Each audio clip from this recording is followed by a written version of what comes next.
د الله په توفیق سره موږ پرون سورت السجده ختم کړو. نن به شروع کوو د سورت الاحزاب نه.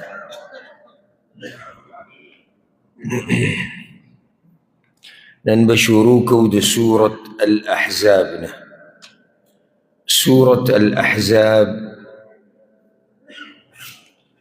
دا قرآن کریم کې د سورتونو چې کوم ترتیب دی هغه اعتبار سره دا 33 سورت دی، 33 نمبر سورت دی، او د نازلېدو په اعتبار سره دا 90 نمبر سورت دی، 90. سورة الانفال نه وروسته نازل شوی دی او سورة المائده نه مخکې،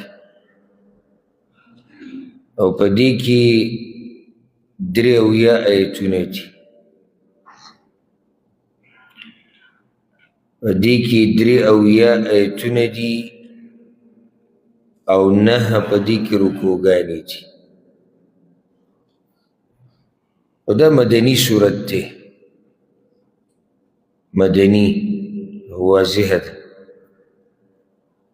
د هجرت په 5م کال یا په 4م کال نازل شوی دی.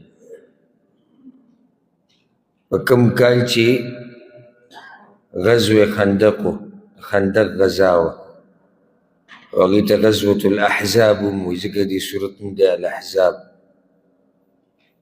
نو هغه اختلاف دی چې دا په 5م کال کې دا غزا وه که په 4م کې، نو ځکه دا صورت یا په 4م کال کې نازل شوی یا په 5م کال کې نازل شوی. احزاب ډلو ته وایي په عربۍ ژبه کې. نو په دې جنګ کې یهود او مشرکان د قریشو نه او دغه شان نورې قبیلې او قومونه هغه د اسلام خلاف جمع شي. نو ځکه دې صورت الاحزاب ویل کېږي.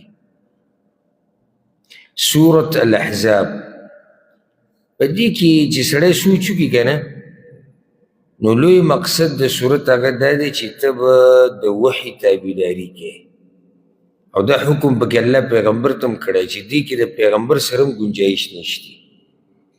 د وحي تابعداري به کوې او د پیغمبر صلی الله علیه وسلم تابعداري به کوې. دوه خبرې دي. دا په دې صورت کې سمې بیان شوي، او ځکه په دې صورت کې ځای په ځای د پیغمبر صلی الله علیه وسلم شان بیان شوی دی، د هغه دفاع شوې ده، الله د هغه عظمت بیان کړی دی.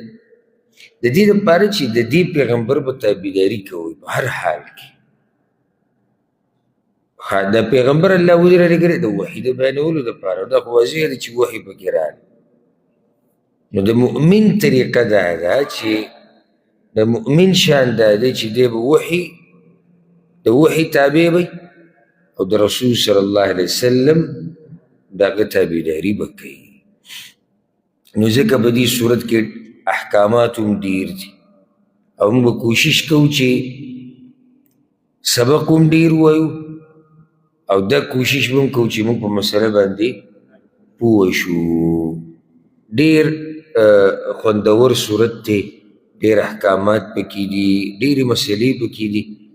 نو چې په توجه سره څوک واوري او دغه شان رواني پوهه، نو هغه له به خوند ورکړي. چې څوک پرې نه پوهېږي نو هغه نشي اخیستی خوند. صرف د دې صورت نه چې هر صورت یو ته پرې نه پوهېږي، هر آیت ته پرې نه پوهېږي، نو تا له قرآن هغه خوند نه درکوي، کوم خوند چې هغه کس ته ورکوي چې څوک پرې پوهېږي. أعوذ بالله من الشيطان الرجيم. بسم الله الرحمن الرحيم. يا أيها النبي، أي نبي، اتق الله ويريق دلنا ولا تطع الكافرين والمنافقين، او تابعداري مکو د کافرانو او منافقانو. ان الله كان عليما حكيما. یقینا الله پوهه دی حکمتونو والا. یا ایها النبی افتتاح د سورة الاحزاب هغه په دې باندې شو چې آواز وشو هغه چاته چې هغه د مخلوقاتو سردار دی او په وصف د نبوت یا ایها النبی اے نبی، او دا د الله رب العزت هغه عزت دی چې دې پیغمبر له ورکړی دی. ده ته آواز کوي نو یا ایها النبی یا ایها الرسول، او نوم ورته داسې نه الي چې نورو پیغمبرانو ته آواز کړی دی نوم یې اخیستی.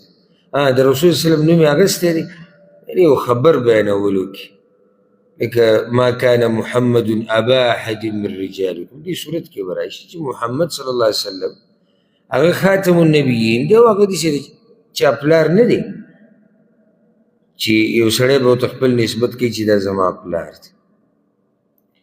نو په دې صورت کې 15 پیرې پیغمبر صلی الله علیه وسلم ته ندا شوې د آواز ورته شوې د الله طرف، دا پکې هغه اولنۍ ندا ده او اولنی غږ دی د الله د طرف نه.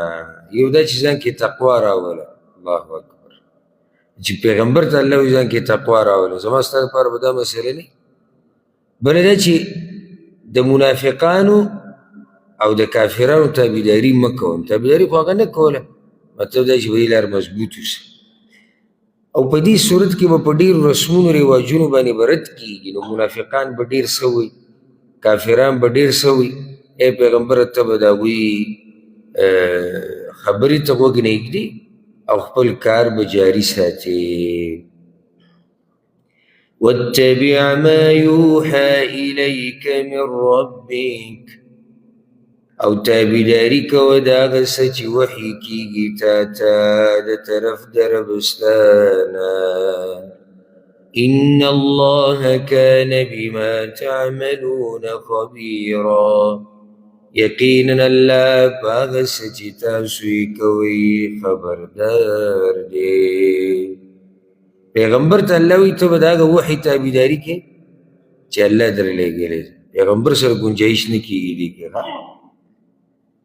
پیغمبر سره گنجایش نه کېږي. نو بیا بل څوک دی چې هغه دا ووایي چې زمونږ ځان له یو مذهب دی او زمونږ ځان له کتاب دی د قرآن او حدیث نه علاوه او زمونږ بس خپله لار ده. هر سړی به تابعداري کوي د هغه وحي چې الله رالیږلی. بل امر ورته دا کوي وتوکل علی الله، او ځان سپاره په الله باندې، وکفی بالله وکیلا، او پوره دی الله ذموار. دعوت چې سړی کوي دا داسې آسان کار نه دی، کې به ډېرې سختې راځي. خصوصا دا بعضې رواجونو باندې به رسول صلی الله علیه وسلم رد کړي، ډېر مشکلات به ورته جوړېږي. نه پیغمبر ته ځان وسپاره په الله باندې. اوس په دې روان آیت کې یو درې د جاهلیت یا په روان آیتونو کې درې د جاهلیت رواجونو باندې به رد کېږي. اولنۍ خبر هغه دا ده چې د یو سړي په سینه کې دوه زړونه نشي کېدی. د یو سړي په سینه کې دوه زړونه نشي کېدی. بعض علما وایي دا الله سي مثال ویلی دی چې د یو انسان په زړه کې سینه کې دوه زړونه نشي کېدی. د دې خبره په دې خبر باندې د پوه کولو لپاره چې د یوه ښځې دي هغه دې د یو سړي ښځه مې او مور دي داسې نشي کېدی. دا په یو رواج باندې رد کوي.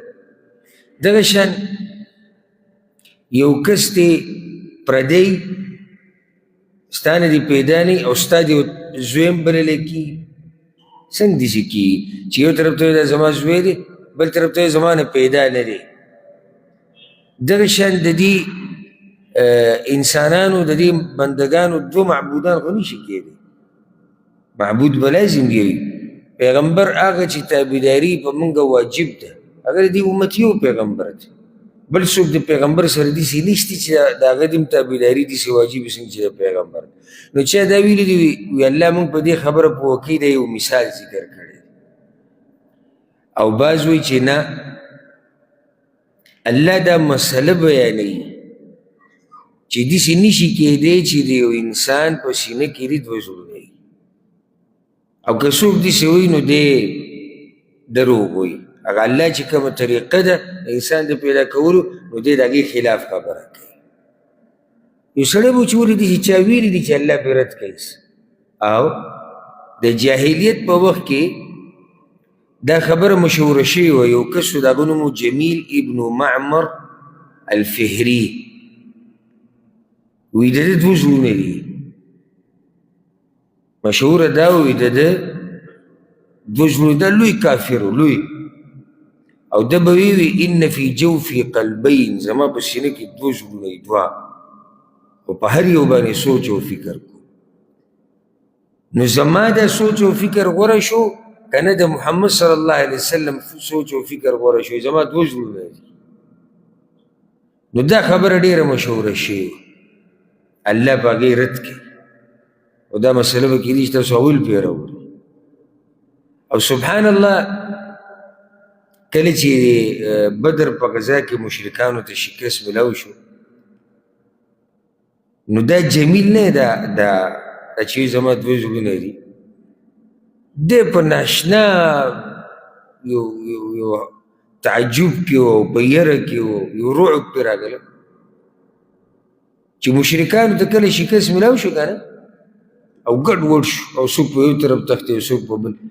ابو سفیان رضی الله عنه چې له دغه ورځو کې مسلمان نو، د هغه نظر په ده پرېوته، په دې جمیل باندې. نو دا یو پیزار یې لاس ته اچولی دی، پیزار یې راغستی دی، لاس ته اچولی، بل پیزار یې په خپو کړی دی. لکه د ډېرې یرې نه ده ته اوس دا پته نشتی چې دا پیزار یو ما لاس ته اچولی دی. ابو سفیان ورته وویل څه قصه ده؟ وایي قصه دا ده چې هر څه ختم شو، شکست. نو دا یو پیزار دی ولې لاس ته اچولی؟ ما بالو احدى نعليك في يدك، اچې ما ته پته به نه ورسېده. نو بیا خلکو دا خبره پکې شروع کړه، وی که د ده دوه زړونه وی نو ده به دا یو پیزار لاس ته اچوي. داسې ده د ځان نه مشهوره کړه. دغه شان عبدالله بن خطل التیمي چې رسول صلی الله علیه وسلم د فتح مکې په ورځ ویلي وي که دی د کعبې غلاف پورې منښته یې مړې کوي، ده ته به هم ویلی کېدو وي د ده دوه زړونه دي. د ده مبارک هم دا خبره مشهوره وه. نو الله اول په دې روان آیت کې په دقه خبره رد کړي، ما جعل الله ندی ګرځولی الله لرجل د یو سړي دپاره من قلبین فی جوفه دوه زړونه په سینه د هغه کې، داسې نشي کېدی. دویمه مسله وما جعل ازواجکم او نه دي ګرځولي ښځې ستاسو اللائي تظاهرون منهن هغه چې زهار کوئ تاسو د هغوی نه امهاتکم میندې ستاسو. دا اوس بله مسله، زهار په عربي کې څه ته وایي؟ الظهار، چې یو سړی ښځې ته ووایي چې ته په ما داسې لکه مور، او ته په ما داسې لکه خور، او ته زما داسې لکه لور. خو مشهوره دقه و چې انت علی کظهر امي، هغوی به داسې ته په ما داسې حرامه لکه څنګه چې په ما باندې د مور ملا او شا حرامه. صحیح شو؟ نه ظهر نه ظهار ټکي اخیستی شوی دی، نو دې ته ظهار ویل.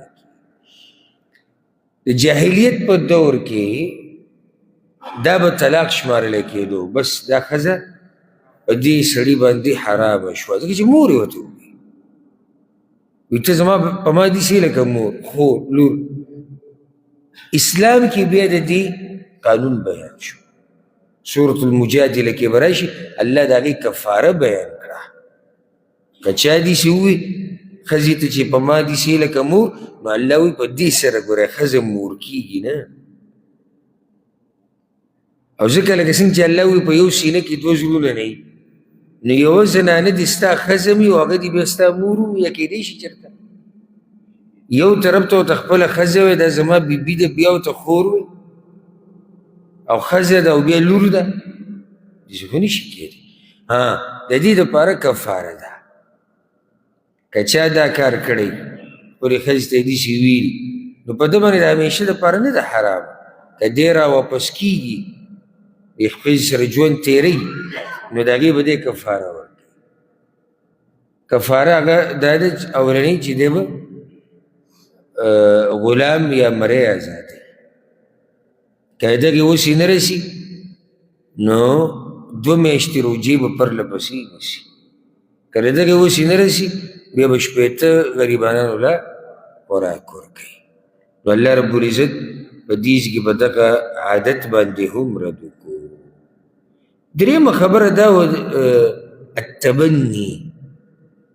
لکه دا مې یو طریقه وه د جاهلیت په زمانه کې، چې یو سړی به راولګېدو، یو ماشوم به یې رالوی کړو، بیا به یې ده ته زوی وي او نسبت به د ده به یې خپل طرف ته کوو. نسبت د دې ماشوم به هغه خپل طرف ته کوو، دا زما زوی دی. نو لکه هغه چا چې رالوی کړی دی، مثال د هغه نوم احمد دی، نو بیا به داسې ویله کېدو چې عبدالله ابن احمد، عبدالله زوی د احمد.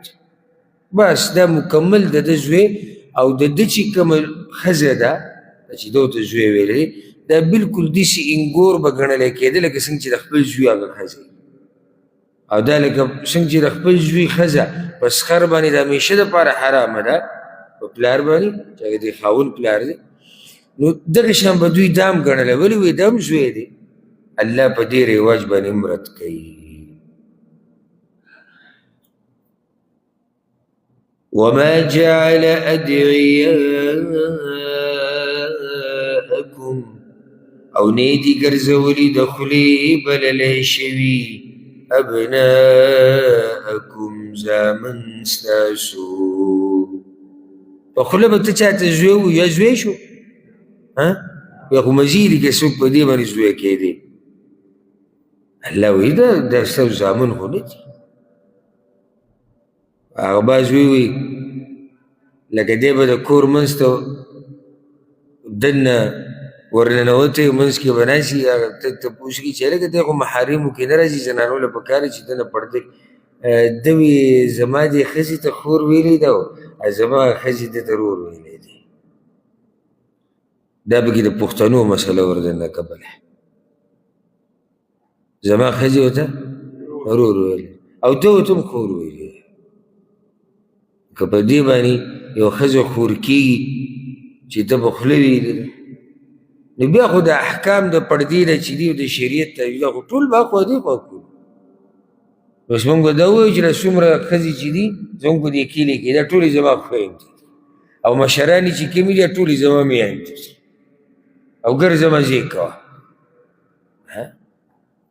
یو سړی به په خوله داسې خبره وکړي نو هغه به منلی کېږي. ځکه الله وایي ذلکم قولکم بافواهکم، دا وینا ستاسو ده په خولو ستاسو، دا صرف خولې پورې محدوده ده. والله یقول الحق، او الله وایي حق لره، وهو یهدي السبیل، او هغه هدایت کوي نیغې لارې ته. الله دې موږ ټولو ته نیغه لار وکړي.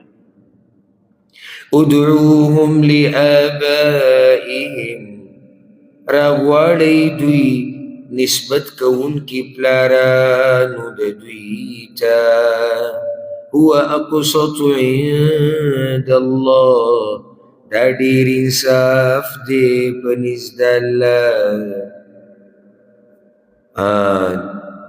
که یو سړی ماشوم لوی هم کي هېڅ خبره نه ده، تربیت یې وله وکړو رالوی کړو، خو الله وایي که رابلی یې نو نسبت وله پلارانو ته کوئ. ادعوهم لآبائهم، چې دا د پلاني زوی دا خبر انصاف والا ده.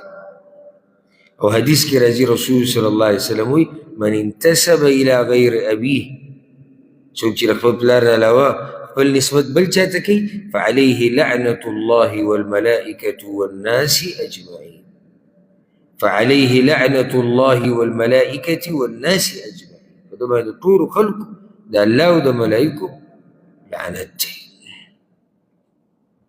ها الله وی که د پلار نوم یې درته نه معلوم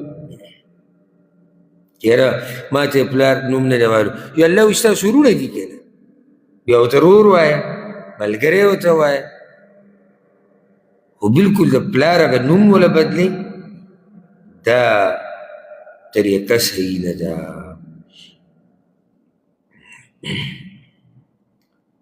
فإن لم تعلموا آباءهم نو که نه پیژنئ تاسو پلاران د دوی فإخوانكم في الدين نورونه دي ستاسو په دین کې وموالیکم او غلامان دي ستاسو یا مری شو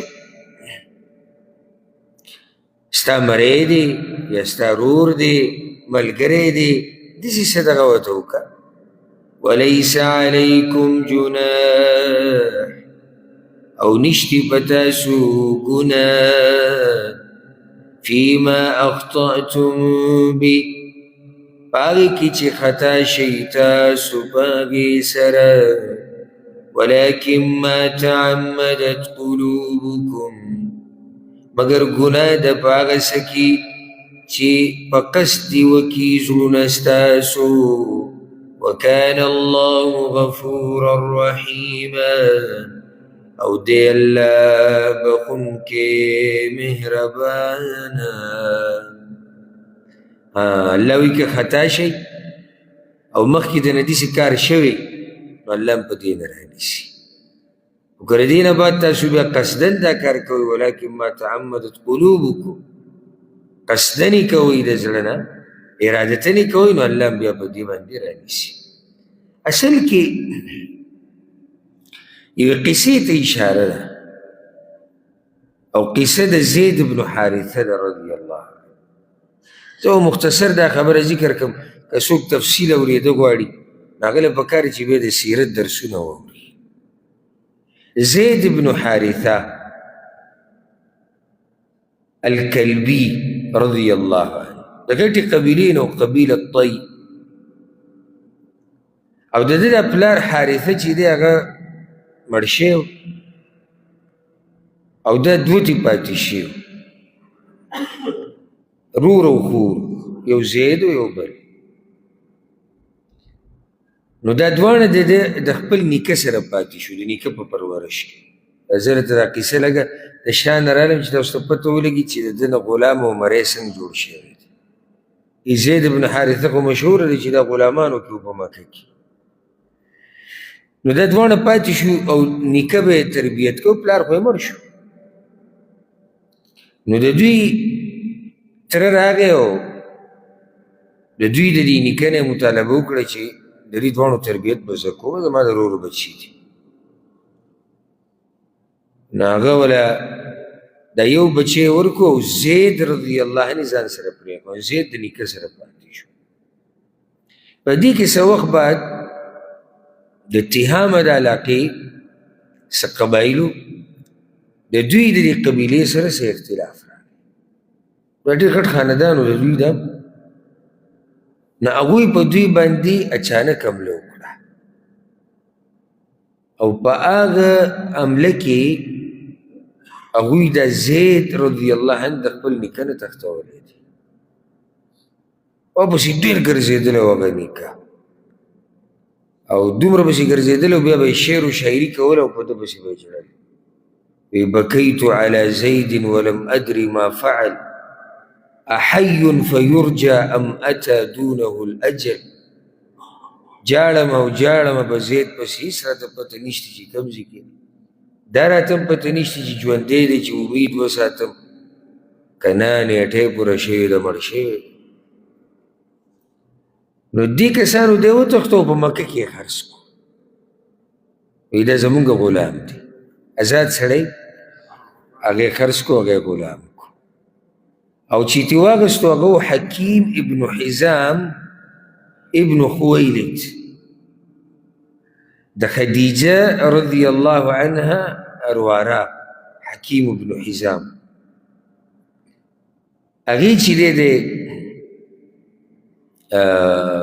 واغستو حکیم تی واغستو حکیم ابن حزام واغستو د عکاز چې کوم مشهوره میله او بازار به لګېدو په هغې کې دی واغستو په پیسو باندې او بیا یې د خپلې ترور له ورکړو خدیجه رضی الله عنها وی دا زما د طرف نه تا ته تحفه شو ستا خدمت پکې ستا خادم دی په دې کې بیا رسول صلی د هغې سره واده وکړو نو چې رسول وسلم د هغې سره واده وکړو نو هغې دی ورکړو رسول وسلم وی دا زما د طرف نه تا ته شو ستا خادم به تا سره به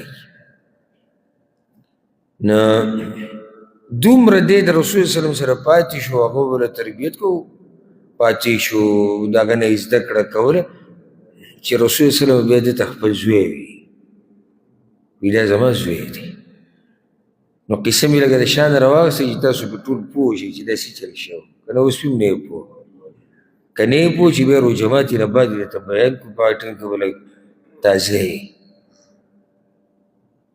بیا داسې چل وشو چې دا زید نه دی زید بن حارثه رضی الله دا خبره به اوږدېږي خو د فایدې دپاره ته ذکر دی شام ته تللی